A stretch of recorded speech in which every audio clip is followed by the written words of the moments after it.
Salut les loulous, aujourd'hui nous allons découvrir comment fabriquer un porte-manteau avec une fourchette. Pas du tout. Aujourd'hui nous allons apprendre à conjuguer à l'imparfait. Bah ça c'est beaucoup moins rigolo quand même. Peut-être, mais c'est comme ça. L'imparfait d'abord c'est un temps du passé. Il peut te servir à parler d'une habitude. Ah ouais. Par exemple quand j'étais petit, je mangeais des céréales. Je mangeais, c'est de l'imparfait. Oui. Par exemple. Alors sinon, ça peut aussi servir, pour parler de quelque chose qui dure dans le temps. Ah ouais, je sais. Quand c'était le confinement, ma maîtresse me manquait terriblement. Me manquait, c'est de l'imparfait. Oui, c'est ça, c'est un très bon exemple, très bon exemple en fait. Sinon, l'imparfait, ça peut servir aussi à décrire quelque chose de passé bien sûr. Je sais pas, par exemple, Charlemagne ressemblait à Saint-Nicolas.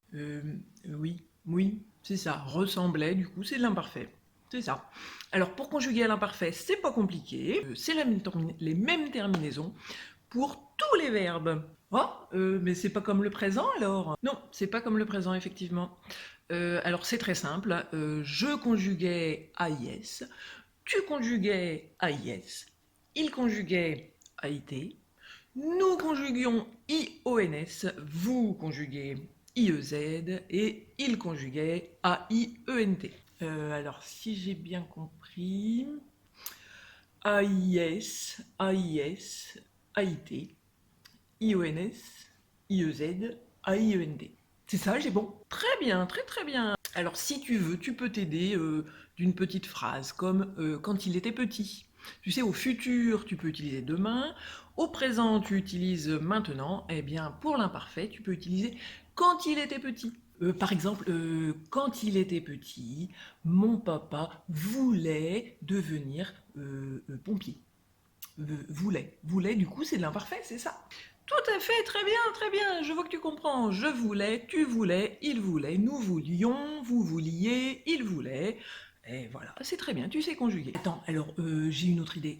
Par exemple, quand nous étions petits, nous crions tout le temps. Nous crions, mais, mais ça va pas ça. C'est pareil que le présent, non? Eh oui, c'est le problème avec l'imparfait, c'est qu'il y a les verbes en IER et les verbes en YER qui vont un petit peu nous embêter quand même parce qu'on entend la même chose, enfin presque la même chose, au présent qu'à l'imparfait. Donc par exemple, nous copions au présent, nous copions à l'imparfait. Ouais, mais c'est en général on dit pas nous copions, hein, on dit nous copions et on n'entend pas la différence. Alors que d'un côté il y aura un i et de l'autre côté il y aura deux i. Qu'est-ce qu'elle raconte? Un i, deux i, c'est quoi cette histoire? C'est simple. À l'imparfait, tu vas avoir le radical copie, C-O-P-I, et la terminaison I-O-N-S. Donc tu te retrouves avec deux i. Ah ouais, trop fort. Alors ça veut dire que par exemple, les verbes en YER, comme par exemple payer, eh ben payer, je payais. AIS, tu payais AIS, il payait AIT, nous payions IONS. En fait, ça va faire P-A-Y-I-O-N-S. Un Y à côté d'un I. Waouh, trop fort. Vous payiez et il payait. Mais c'est tout à fait ça, tu as tout compris. Donc l'imparfait, temps du passé, terminaison AIS, AIS, AIT, IONS, IEZ, AIENT.